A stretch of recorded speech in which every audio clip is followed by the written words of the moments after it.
जीत और हार आपकी सोच पर निर्भर करती है। अगर मान लो तो हार होगी और अगर ठान लो तो जीत होगी। अगर ठान लो तो जीत होगी। कैसे हैं मेरे प्यारे बच्चों? ईश्वर की कृपा से आप सभी अच्छे होंगे। और आज हम आपके सामने एक नया चैप्टर शुरू करने वाले हैं जो कि है समांतर श्रेणी, जिसे अंग्रेजी में अर्थमेटिक प्रोग्रेशन कहा जाता है, जिसे शॉर्ट में हम एपी भी कहते हैं। और उसी का पहला भाग आज आपके सामने शुरू होने जा रहा है। तो देखते हैं बच्चों कि समांतर श्रेणी क्या होती है। जैसे मान लीजिए संख्याओं के बहुत सारे अनुक्रम, बहुत सारी सूचियां आपने देखी हैं, उनमें से कुछ सूचियों के उदाहरण हम आपके सामने ले रहे हैं। जैसे एक संख्या श्रेणी हमने ली 1 2 3 4 5 6 7 8 9 और 10। ऐसे ही एक दूसरी श्रेणी ली 2 4 6 8 10 12 14 16। ठीक है। ऐसे ही एक और तीसरी श्रेणी ली 1 3 5 7 9 11 13 15 17। ऐसे ही एक और अलग श्रेणी लेते हैं 30 40 50 60 70 80। ठीक है, समझ आ गया? ये कुछ उदाहरण हमने आपके सामने लिए।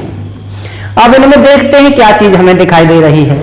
हम देख रहे हैं कि 1 में 1 जोड़ा जा रहा है 2 आ जाता है, 2 में 1 जोड़ते हैं 3 आ जाता है, 3 में 1 जोड़ते हैं 4 आ जाता है, 4 में 1 जोड़ा है 5 आ गया। इसी प्रकार 1 1 जोड़ते जा रहे हैं, अगले पद हमारे आते जा रहे हैं। एक निश्चित संख्या उसमें जोड़ने भर से अगला पद आ जाता है। दूसरी श्रेणी में देखते हैं, इसमें हमने 2 जोड़ा तो 4 आ गया, फिर 2 जोड़ा तो क्या आ गया 6 आ गया, 6 में 2 जोड़ा तो क्या आ गया 8 आ गया। यानी कि एक निश्चित संख्या 2 हम जोड़ते जा रहे हैं तो हमारे अगले पद आते जा रहे हैं। अगला उदाहरण देखते हैं। ऐसे ही इसमें भी 2 जोड़ा तो 3 आ गया है, 3 में 2 जोड़ा तो कितना आ गया 5 आ गया। एक निश्चित संख्या को हम जोड़ रहे हैं तो हमारे अगले पद आते जा रहे हैं। ऐसे ही अगले उदाहरण में देखते हैं 10 में 10 जोड़ा 20 आ गया। एक ही संख्या जोड़ी जा रही है ना? एक निश्चित संख्या जोड़ी जा रही है और अगले पद हमारे सामने आते जा रहे हैं। ऐसी ही श्रेणियों को, ऐसी ही संख्या की सूचियों को हम कहते हैं समांतर श्रेणी। क्या कहते हैं? समांतर श्रेणी कहते हैं, या अर्थमेटिक प्रोग्रेशन कहते हैं, या शॉर्ट रूप की बात करते हैं तो क्या कहते हैं? एपी कहते हैं। तो एक बार इसकी हम परिभाषा लिखते हैं आपके सामने कि समांतर श्रेणी क्या होती है। समांतर श्रेणी, ठीक है, आपको ये तो पता लग रहा है कि एक निश्चित संख्या को, है ना, जोड़ते जाते हैं तो वो संख्या हमारे सामने आती चली जाती है ना। ठीक है। किसी संख्या श्रेणी में, किसी संख्या श्रेणी में जब किसी निश्चित संख्या को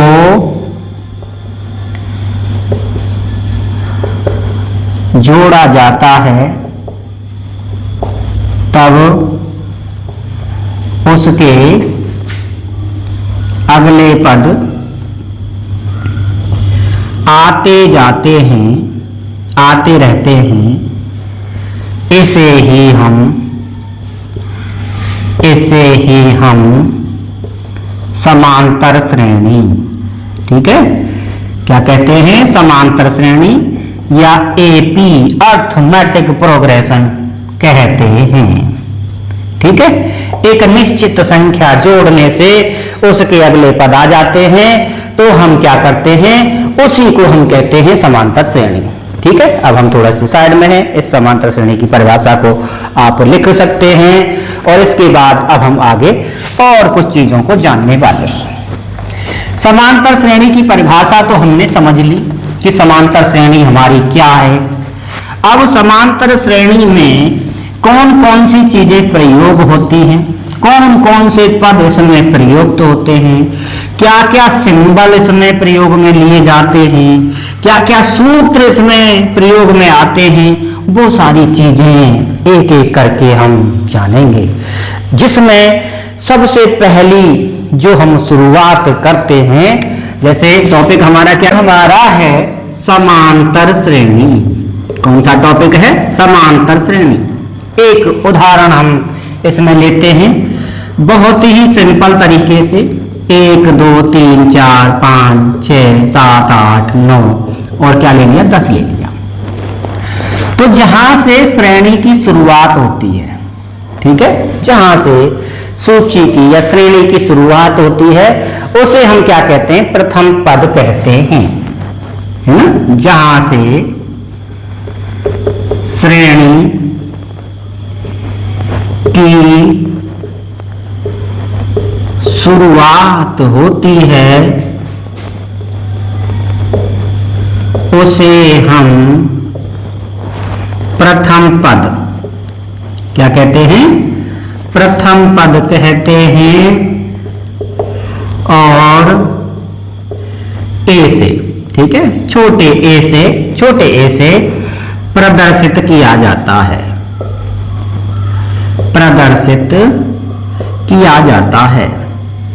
पहली टर्म प्रथम पद इसमें प्रयुक्त होती है। दूसरा जो निश्चित है ना, अगला पद जिस निश्चित संख्या, ठीक है, अगला पद जिस निश्चित संख्या के जोड़ने पर आता है, ठीक है, अगला पद जिस निश्चित संख्या के जोड़ने पर आता है उसे सार्व अंतर क्या कहते हैं, सार्व अंतर कहते हैं। और स्मॉल डी से प्रदर्शित करते हैं, छोटी डी से क्या करते हैं, प्रदर्शित करते हैं। ठीक है, समझ में आ गया, कोई परेशानी नहीं है। इसके बाद जैसे ये जो कॉमन डिफरेंस है या जो डी है, इसे हम निकालेंगे कैसे, किन्हीं भी दो पदों को ले लो, किन्हीं भी दो पदों को ले लीजिए, कोई भी दो पद ले लीजिए और अगले में से पहले वाले को घटा दो, है ना, तो वो हमारा जो सार्वंतर है वो निकल के आ जाता है। ठीक है, समझ में आ गया। और तीसरा जो इसमें पद प्रयुक्त होता है, टर्म प्रयुक्त होती है, वो होती है पदों की संख्या। अच्छा, समांतर श्रेणी में पदों की संख्या परिमित भी हो सकती है और अपरिमित भी हो सकती है, यानी फाइनाइट टर्म्स भी हो सकते हैं जिन्हें हम गिन सकते हैं और इनफाइनाइट टर्म्स भी हो सकते हैं जिन्हें हम गिन नहीं सकते हैं। लेकिन हम किसकी बात कर रहे हैं, गिनने वाली। ठीक है, अगली चीज है श्रेणी में, समांतर श्रेणी में जितने पद होते हैं उसे हम पदों की संख्या कहते हैं और इसे n से, ठीक है, छोटी n से, और इसे n से प्रदर्शित किया जाता है। ठीक है, अब जैसे इसमें देखें 1 2 3 4 5 6 7 8, तो इसमें जो n का मान है वो कितना हो जाएगा, 10 हो जाएगा। ठीक है, कितना हो जाएगा, 10 हो जाएगा, क्योंकि उसमें 10 ही पद दिए गए हैं। अच्छा, 10वां पद है ना, उसे हम किसके द्वारा, an के द्वारा, और nवा पद हम an के द्वारा प्रदर्शित करते हैं। ठीक है, ये सिंपल से चीज है। a है, d है, n है और an है जो हमारे इस समांतर श्रेणी में क्या होंगे, प्रयुक्त होंगे। ठीक है, सिंपल सी बातें थी और वो मैंने आपके सामने लिख दी हैं और आप इनको समझ भी गए हैं। अब हम बात करते हैं समांतर श्रेणी के व्यापक रूप की। ठीक है, किसकी बात करते हैं, समांतर श्रेणी का व्यापक रूप। अब क्या होता है व्यापक रूप देखते हैं। ठीक है, उससे संबंधित भी कभी कभी क्वेश्चन आ जाता है। ठीक है, तो देखते हैं कि व्यापक रूप क्या होता है और व्यापक रूप के बाद फिर हम जानेंगे कुछ क्वेश्चंस जो कि हमारे आधारित होंगे किस पर, समांतर श्रेणी पर आधारित होंगे। ठीक है, बेसिक से बहुत ही सिंपल क्वेश्चन जिनके द्वारा फिर हमारा अवधारणा निर्माण हो जाएगा। समांतर श्रेणी का व्यापक रूप। तो देखिए सबसे पहला पद क्या है, a हो गया। पहला पद क्या हो गया, a हो गया है। अब a में हमने क्या जोड़ दिया, d जोड़ दिया, तो क्या आ जाएगा, दूसरा पद आ जाएगा। अब दूसरे पद के बाद हमें क्या लाना है, तीसरा पद लाना है। तो तीसरे पद के लिए क्या करते हैं, जो सार्वंतर है या जो निश्चित संख्या है उसी को तो जोड़ा जाता है। एक बार d फिर जोड़ा जाएगा इसमें, जब फिर जोड़ा जाएगा तो a प्लस d तो कितना आ जाएगा, a प्लस 2d आ जाएगा। अब इसके बाद अगला पद हमें लाना है, मान लीजिए, है ना, तीसरे के बाद कौन सा लाना है, चौथा लाना है। तो इसमें निश्चित संख्या को ही तो जोड़ा जाएगा और जो निश्चित संख्या है वो क्या है, d है। जोड़ दी हमने, अब जोड़ दी तो क्या आ जाएगा, 3d आ जाएगा। ऐसे ही क्या आ जाएगा, 4d आ जाएगा और ऐसे ही क्या आ जाएगा, 5d आ जाएगा। और ऐसे ही अगला जो पद है वो क्या आ जाएगा, 6d आ जाएगा। और ऐसे ही अगर हम nवें पद की बात करते हैं तो वो n-1 इंटू d आ जाएगा। ठीक है, समझ में आ रहा है, डैश डैश डैश ये चलता रहेगा। पहला पद है तो केवल क्या नाम है, a है। दूसरा पद है तो 2-1d है। तीसरा पद है तो 3-1d है। चौथा पद है तो 4-1 इंटू d है। समझ में आ रहा है, आगे भी समझ में आएगा, परेशान मत होइए, बस इतना सा समझ लीजिए। इसे हम कहते हैं समांतर श्रेणी का व्यापक रूप। इसे ही हम समांतर श्रेणी का व्यापक रूप कहते हैं। ठीक है, समझ में आ गया, कोई दिक्कत आपको नहीं है। और इसके बाद अब हम इसे क्या करते हैं, रफ कर देते हैं। ठीक है, और रफ करने के बाद आगे हम कुछ क्वेश्चंस इससे संबंधित करते हैं। देखो हम साइड में हो जाते हैं, खूब सारा आपको कुछ सेकंड्स का समय देते हैं जिससे आप वीडियो को रोक लें और आराम से लिख लें। ठीक है, अब इसके बाद हम जो बात करने वाले हैं वो है हमारी क्वेश्चंस, है ना, जिनसे हमारा कॉन्सेप्ट बिल्कुल क्लियर हो जाएगा। देखिए, जिसमें सबसे पहला दिया गया है 3/2, 1/2, -1/2, -3/2 के लिए प्रथम पद और सार्वंतर लिखिए।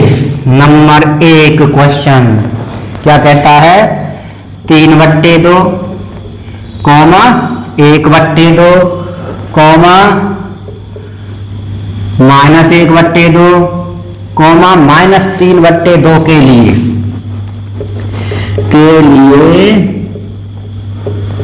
प्रथम पद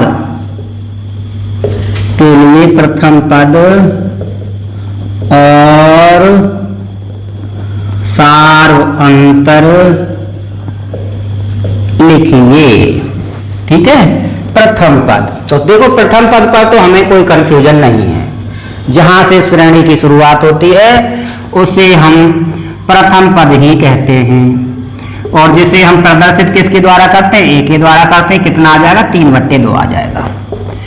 और बात जब हम सार्वंतर की करते हैं, ठीक है, जिसे हम किससे प्रदर्शित करते हैं, डी से। किससे, डी से। तो इसमें क्या है कि किसी भी अगले पद में से पहला पद घटा दिया जाता है, अगर सूची हमारी समांतर श्रेणी में है तब। अगर समांतर श्रेणी में नहीं है तो वो बराबर नहीं आता है। अगर सूची समांतर श्रेणी में है तो उसका सारवंतर समान रहना चाहिए, यही तो नियम है, यही तो परिभाषा है समांतर श्रेणी की। ठीक है, तो सारवंतर हम निकालेंगे तो देखिए 1/2 में से क्या घटाएंगे, 3/2 घटा देंगे। अगले वाले में से पहले वाला घटाना होता है। 2 यहां से हमने एलसीएम लिया तो 1 - 3 बराबर -2/2 बराबर कितना आ गया, -1 आ गया। उत्तर तो आपका यहीं पर आ गया है, लेकिन थोड़ा सा चेक करके और दिखा दें हम तुम्हें। चलो, अगले पद में से पहले वाला पद, इसमें से इसको माइनस करना पड़ेगा। माइनस करना पड़ेगा क्या, -1/2। ठीक है, आगे थोड़ा सा करते हैं इसको। आगे अगर करेंगे तो -3/2 हो जाएगा, और ये माइनस माइनस क्या हो जाएगा, +1/2 हो जाएगा। अब यहां से 2 हमने एलसीएम लिया तो -3 प्लस में 1 आ जाएगा, जो कि -2/2 आ जाएगा। कितना आ जाएगा, -1 आ जाएगा।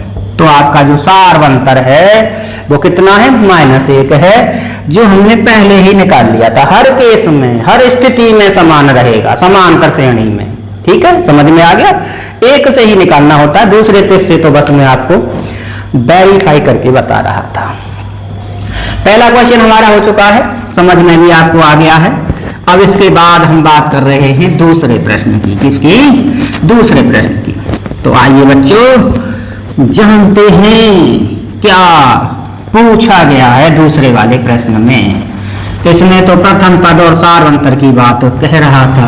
किसकी कह रहा था, प्रथम पद और सारवंतर की बात कह रहा था। संख्याओं की निम्न सूची में कौन कौन एपी हैं। जो एपी हैं उनके आगे 3 पद लिखिए। ठीक है, देखिए संख्याओं की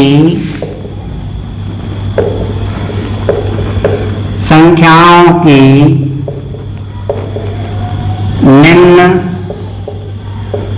सूचियों में से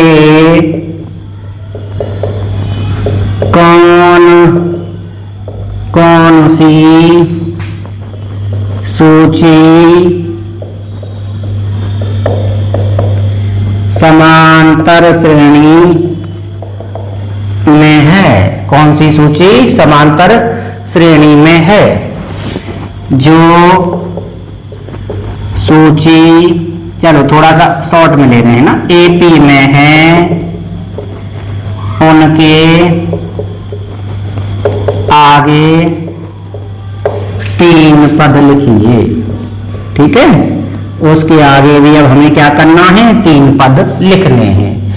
जिसमें सबसे पहला क्वेश्चन दिया गया है 4, 10, 16, क्या दिया गया, 22 दिया गया है। ठीक है, अब कोई भी सूची या कोई भी श्रेणी समांतर श्रेणी में है या नहीं है, ये इस बात पर निर्भर करता है कि क्या उसमें एक निश्चित संख्या जोड़ने के बाद ही सारे पद आ रहे हैं।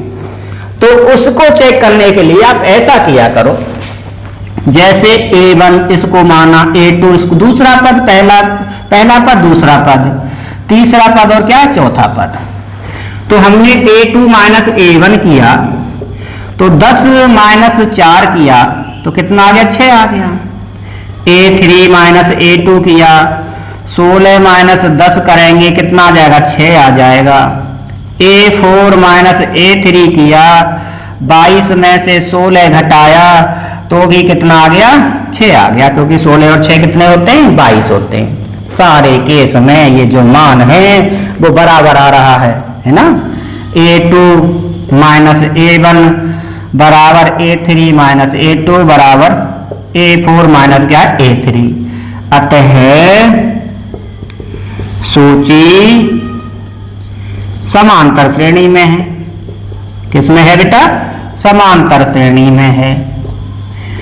और समांतर श्रेणी में है तो उसके हमें अगले पद भी निकालने पड़ेंगे, जो कि 22 है। है ना। तो यहां से ये जो बराबर आ गया है, ये कितना आ गया, 6 आ गया है ना, कितना आ गया, 6 आ गया है।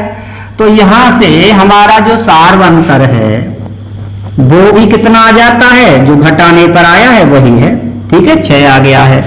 अब इसके बाद 4 था, तो 4 के बाद कौन सा निकालना है, 5वां पद निकालना है। 22 में 6 जोड़ देंगे, निश्चित संख्या जोड़ते जाएंगे, कितना आ जाएगा, 28 आ जाएगा। 6वां पद निकाल देना है, 7वां पद निकाल देना है। 28 में 6 जोड़ देंगे, कितना आ जाएगा, 34 आ जाएगा। और 34 में जब 6 जोड़ेंगे तो कितना आ जाएगा, 40 आ जाएगा। ठीक है, समझ में आ गया, कोई परेशानी आपको नहीं होनी चाहिए और ये क्वेश्चन भी आपको अच्छे से समझ में आ गया होगा। इसके बाद अब हम कराने वाले हैं आपको दूसरा प्रश्न, इसी के आगे दूसरा पार्ट इसका। पहला वाला भाग आपको समझ में आ चुका है, समांतर श्रेणी की हम बात कर रहे हैं। बहुत ही सरल चैप्टर है आपके सामने और जिसे आप बहुत ही आसानी से कर पा रहे हैं।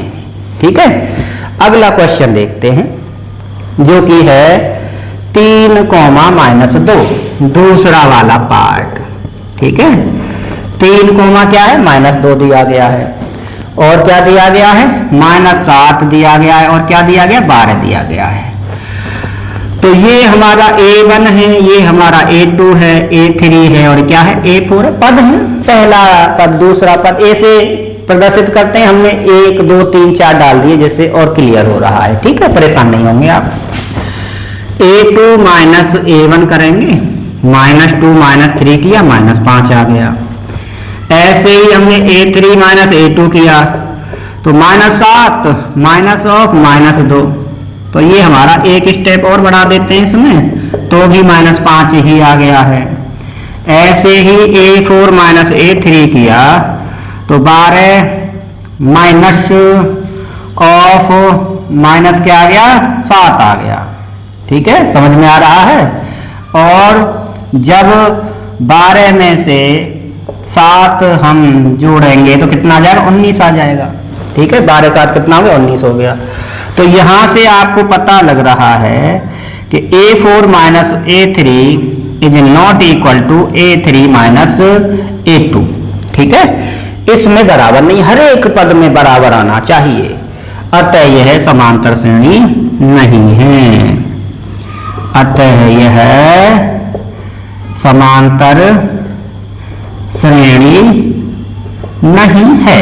ठीक है, सिंपल सा था, 3 -2 और -7 और साथ ही साथ क्या था, 12 था। अगर थोड़ा सा इसमें चेंज होता तो ये हो भी सकता था। ठीक है, दूसरा भाग हमारा हो चुका है, समझ में आपको आ गया है। इसके बाद अब हम बात किसकी करने वाले, तीसरे भाग की। ठीक है, धीरे धीरे आपको सारी चीजें समझ में आती जा रही हैं, ऐसी मैं उम्मीद कर सकता हूं। और तीसरे वाले भाग में दिया गया है 1 -1 1, -1, -3 और कॉमा क्या है, -5 है। A1 ये है, A2 ये है, A3 है और ये क्या है, A4 है। तो A2 माइनस A1 करते हैं, -1 में से 1 घटाया, -2 आ गया। A3 माइनस A2 करते हैं, -3 माइनस ये संख्या क्या है, -1 है, तो ये -3 + 1 बराबर -2 आ गया। अब इसके बाद A4 माइनस क्या करेंगे, A3 करेंगे, तो -5 -3 करेंगे, तो -5 + 3 करने पर ये क्या आ गया, -2 आ गया। तो यहाँ से A4 माइनस A3 बराबर A3 माइनस A2 बराबर A2 माइनस A1 बराबर क्या है, -2 है। ठीक है, अतः यह किस में है, समांतर श्रेणी में है। किस में है बेटा, समांतर श्रेणी में है। और समांतर श्रेणी में है तो इसका जो सार्व अंतर है जिसे हम D से प्रदर्शित करते हैं वो कितना है, -2 है। अब हमें कौन सा निकालना है, 5वां पद निकालना है। एक छठा पद भी निकालना है और एक सातवां पद भी निकालना है। ठीक है, तो जो हमारा चौथा पद था -5, इसी में हम क्या करेंगे, -2 जोड़ देंगे, -7 आ जाएगा। और -7 में -2 जोड़ेंगे तो -9 आ जाएगा। और -9 में -2 जोड़ेंगे तो क्या आ जाएगा, -11 आ जाएगा। और यहाँ पर ये क्वेश्चन हमारा हो चुका है। बहुत ही सिंपल क्वेश्चन था हमारे सामने। ठीक है, अब हम क्या करेंगे, इसको रफ कर देंगे। तीसरा पार्ट इसका हो चुका है। बहुत ही सरल है प्रश्न, कोई भी हार्ड नहीं है, बहुत आसान ही से हम इन प्रश्नों को कर पा रहे हैं। कोई भी दिक्कत हमें इनको हल करने में नहीं हो रही है। इसके बाद अब हम किसकी बात करेंगे, चौथे वाले भाग की बात करेंगे। ठीक है, तो देखते हैं चौथे वाले भाग में क्या दिया गया है।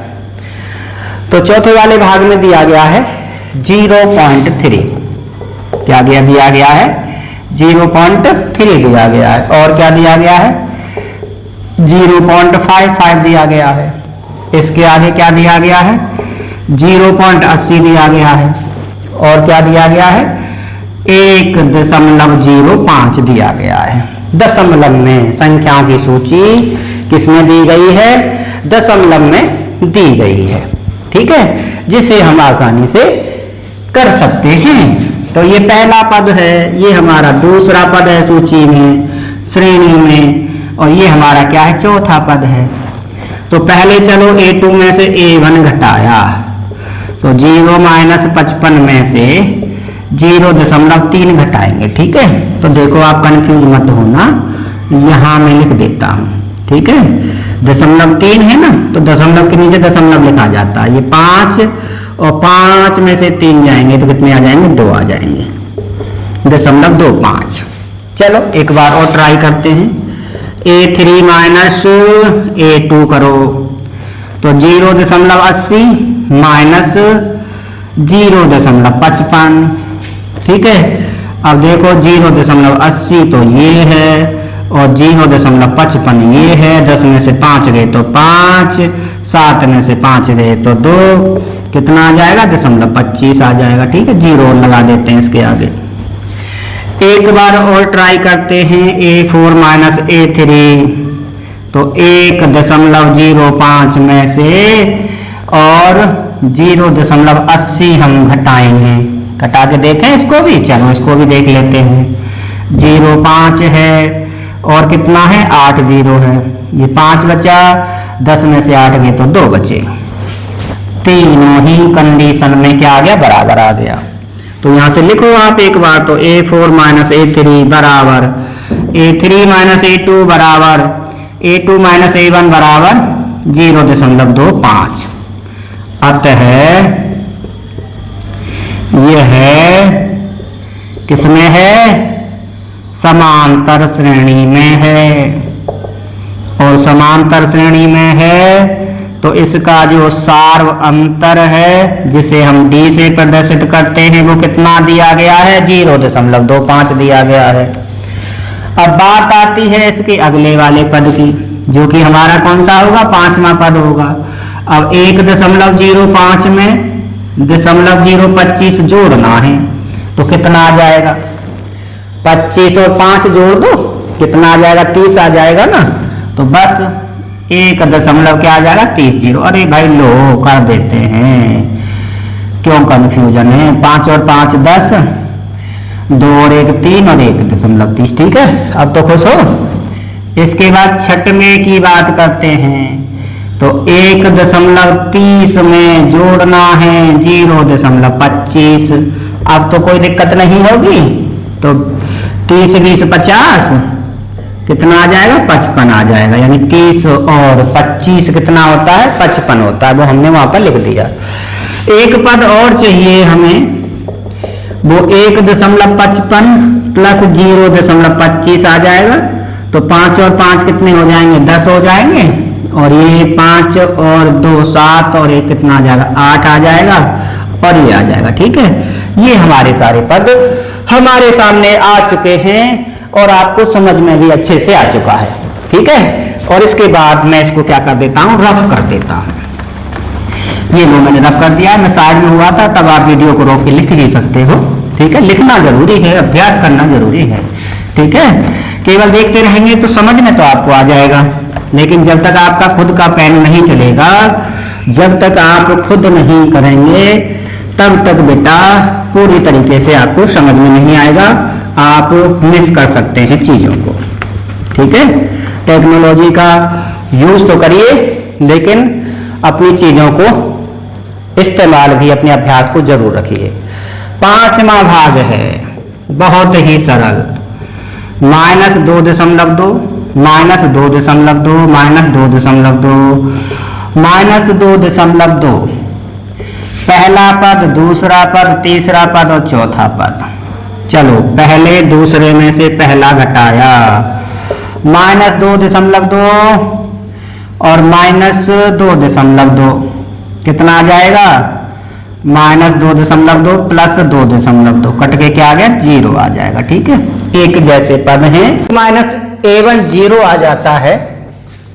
इसी प्रकार a3 -a2 ज्ञात करते हैं, -2.2 -2.2 और इसके बाद ये माइनस, तो ये भी -2.2 प्लस 2.2 आकर के क्या आ जाएगा? 0 आ जाएगा। वैसे भी आप देख सकते हैं कि अगर संख्या समान रहती है तो उसके अगले वाले में से पहले वाली घटाते हैं तो क्या आता है? 0 आता है। ठीक है, चलो एक बार और a4 -a3 करते हैं, तो a4 कितना है? -2.2 है, माइनस का लगा दिया, क्या घटाना? a3 जो कि है -2.2। आगे देखते हैं, -2.2 प्लस 2.2 कट के क्या आ गया? 0 आ गया। तो अब क्या क्या कहेंगे? ये समांतर श्रेणी में है, कहेंगे अतः यह समांतर श्रेणी में है। अब समांतर श्रेणी में है तो इसका सारवंतर कितना हो जाएगा फिर? तो इसका जो सारवंतर है, जिसे हम d से प्रदर्शित करते हैं, क्या आ जाएगा? 0 ही आ जाएगा। ये देख लीजिए। ठीक है, 4 पद थे, 5वां पद निकालेंगे तो वो भी -2.2 ही आएगा। 6वां पद निकालेंगे तो वो भी -2.2 ही आएगा, और 7वां पद निकालेंगे तो वो भी हमारा -2.2 ही आएगा। क्यों आएगा? क्योंकि इसका जो सारवंतर है वो क्या है? d है। क्या है? d है। सारवंतर का मान देखो, प्लस में भी हो सकता है, माइनस में भी हो सकता है और 0 भी हो सकता है। सारी कंडीशंस आपके सामने आ चुकी हैं, और ये दूसरा वाला क्वेश्चन हमारा कंप्लीट हो गया, और हम इसको क्या करते हैं? रफ कर देते हैं। ठीक है, और इसके बाद हम फिर अगला क्वेश्चन करने वाले हैं, जो कि क्वेश्चन नंबर होगा हमारा कौन सा? तीसरा होगा। ठीक है, कौन सा क्वेश्चन होगा? तीसरा क्वेश्चन होगा। चलिए देखते हैं तीसरे क्वेश्चन में क्या पूछा गया है, और उसके अनुसार ही उसे हम फिर क्या करेंगे? हल भी करेंगे। ठीक है, तो तीसरे क्वेश्चन में पूछा गया है, समांतर श्रेणियों में प्रथम पद और सारवंतर ज्ञात करिए। ठीक है, केवल प्रथम पद को ज्ञात करवा रहा है, और क्या करवा रहा है? सारवंतर को ज्ञात करने के लिए कह रहा है। ठीक है, समांतर श्रेणी उसने पहले ही कह दिया है। ठीक है, तो अब हमारी थोड़ी सी समस्या कम होती है ना, क्योंकि वो ये कहता कि इसको चेक करो, जांचिए कि ये हमारा समांतर श्रेणी है कि नहीं है, तो फिर हम 3-4 पदों को माइनस करके देखते बराबर आ रहा है कि नहीं आ रहा है ना। लेकिन इसमें उसने ऐसी कंडीशन नहीं कही है, उसमें कहा है कि निम्न समांतर श्रेणियों में। ठीक है, समांतर श्रेणियों में, ठीक है, प्रथम पद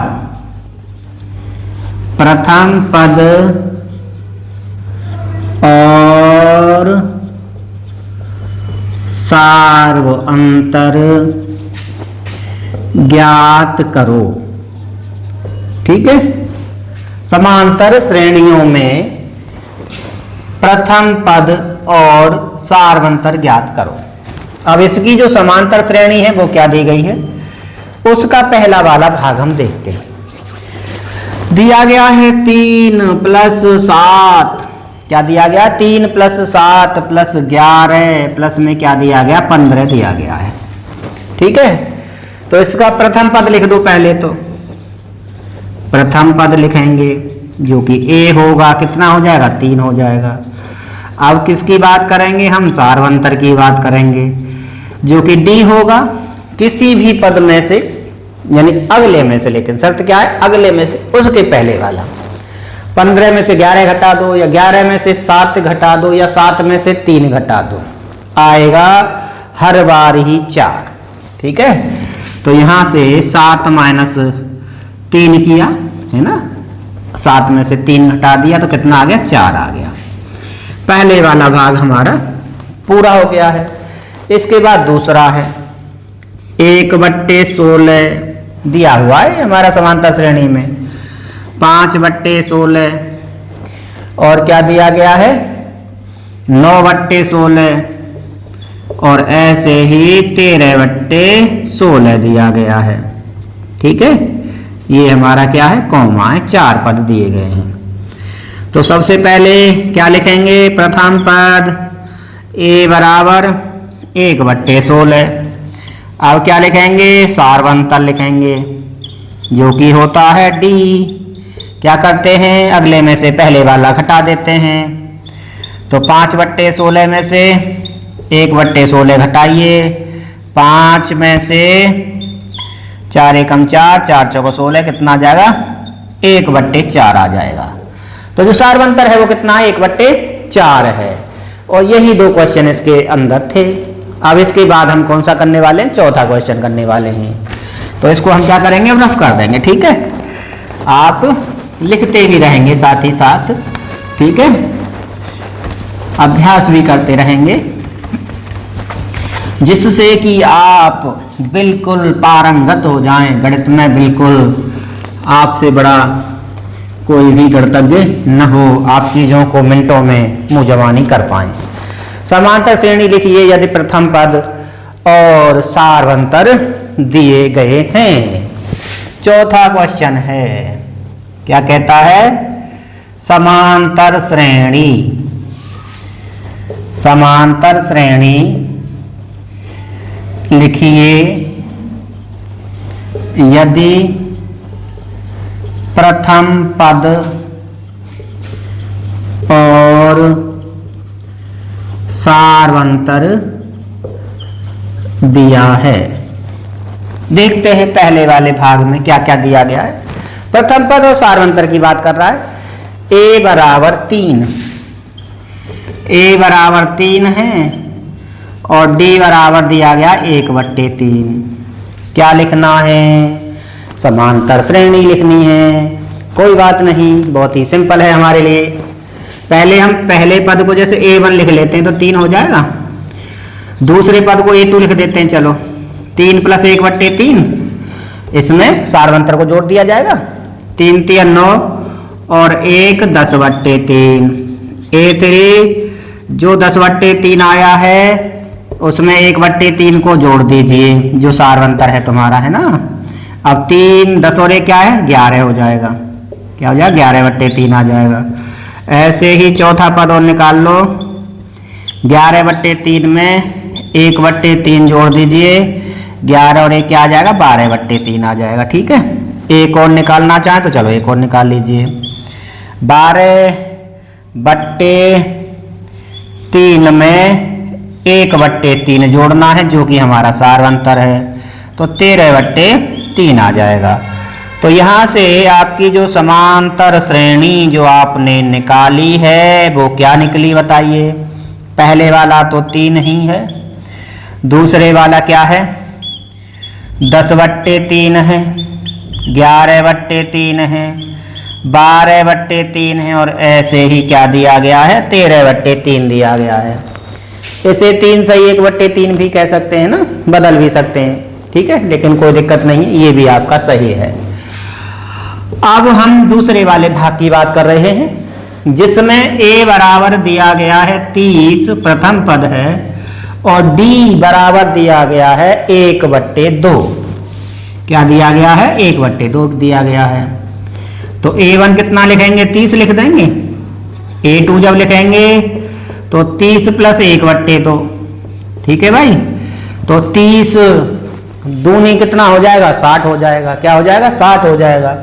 और 60 में 1 जोड़ देंगे, बट्टे 2 आ जाएगा, बराबर 61/2 आ जाएगा। A3 निकालेंगे तो 61/2 में 1/2 जोड़ देंगे, ये वाला सारवंतर है ना, जो पद आता है उसमें बस सारवंतर को जोड़ते जाते हैं। 61 और 1 62/2 आ जाएगा। अगला पद निकालेंगे तो 62/2 में 1/2 करो तो कितना आ जाएगा, 63/2 आ जाएगा। ऐसे ही अगले वाले पद में 63/2 और 1/2 करेंगे तो ये कितना आ जाएगा, 64/2 आ जाएगा। और यहाँ से आपकी जो समांतर श्रेणी है वो आपकी हो जाएगी कितनी, पहले तो 30 हो जाएगी, एक फिर 61/2 हो जाएगी, फिर आपका 62/2 हो जाएगा, 63/2 हो जाएगा और ऐसे ही 64/2 हो जाएगा। ठीक है, तो इन दोनों ही स्थितियों में हमने समांतर श्रेणी को ज्ञात कर लिया है। ठीक है, और आपको समझ में भी अच्छे से आ गया है, कोई भी दिक्कत नहीं है, बस उसको जोड़ते चले गए जो हमारा सारवंतर है। अब चौथे क्वेश्चन के बाद आगे हम अगला क्वेश्चन करने वाले हैं जो कि है 5वां। कौन सा है, 5वां है। तो देखते हैं 5वें क्वेश्चन में क्या दिया गया है। ठीक है, और 5वें के बाद फिर देखेंगे कि क्या और भी क्वेश्चन कोई है या सिर्फ 5वां ही है।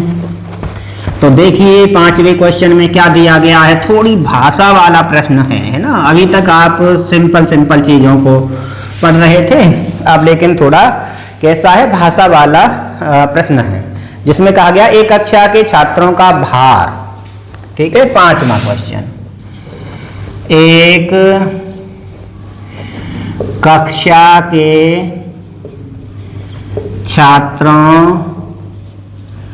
का भार, भार मतलब क्या है, वजन कितना दिया गया है, 37.250।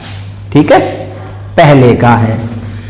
दूसरे पहले बच्चे का जो भार है ये इतना है, 37.250।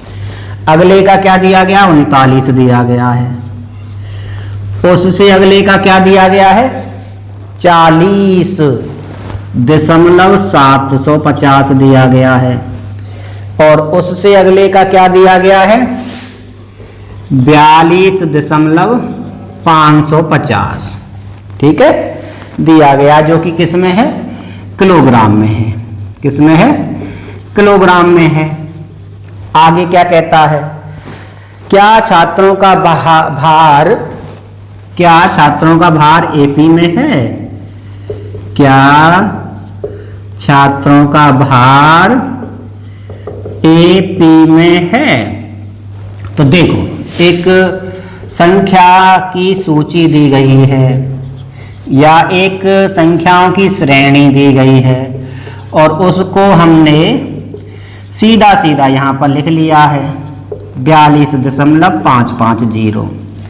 इसको हमने पहला पद मान लिया, इसको दूसरा मान लिया, तीसरा मान लिया, चौथा मान लिया। छात्रों का जो भार दिया गया है A1, A2, A3 और A4, अब हमें इसे जांचना है कि ये समांतर श्रेणी में है या नहीं है। अब समांतर श्रेणी में है या नहीं है, इसके लिए तो आप जानते ही हैं कि अगले वाले में से पहले वाला घटा देना है। तो A2 माइनस A1 किया तो 39 माइनस 37 दशमलव क्या आ गया, 250 आ गया। चलो माइनस कर देते हैं, दशमलव वाला है, कंफ्यूज नहीं होंगे आप। 39.000 में से 47.250 घटाना, 0 का 0 आ गया, 10 में से 5 जाएंगे 5, यहाँ रह गए 9, 9 में से 2 जाएंगे, कितने बचेंगे 7, यहाँ दशमलव लगा दिए, 8 में से 7 जाएगा तो 1 बचेगा। तो ये आपका निकल के आ गया 1.750। अब अगली बारी है A3 माइनस A2 है, तो A3 कितना है 40.750 माइनस 39 है। इसको भी चलो तो 40.750 में से 39 घटा 9.000 ये 5 सॉरी ये 0 ये 5 ये 7 और ये कितना बचेगा 1, तो ये आ जाएगा आपका 1.750। अभी तक बराबर आ रहा है। तो एक स्टेप और है, a की घात 4 माइनस a4 माइनस a3, तो वो कितना है 42.550 माइनस 40.750। इसको देख लेते हैं क्या है 42.550 और क्या है 40.750 है। 0 का 0, 5 में से 5 गए तो 0, ये 15 में से 7 गए तो कितने बचे 8 बचे, और एक हासिल का इधर चला गया था तो यहीं पर 1 बचा, तो ये आ जाएगा आपका 1.800। ठीक है, तो यहां से आपको पता लग रहा है कि a3 minus a2 is not equal to a4 minus a3 है, तो बराबर नहीं आया, तो अतः यह समांतर श्रेणी तो नहीं है, अतः यह समांतर श्रेणी नहीं है। और आज के लिए इतना ही, बहुत बहुत धन्यवाद।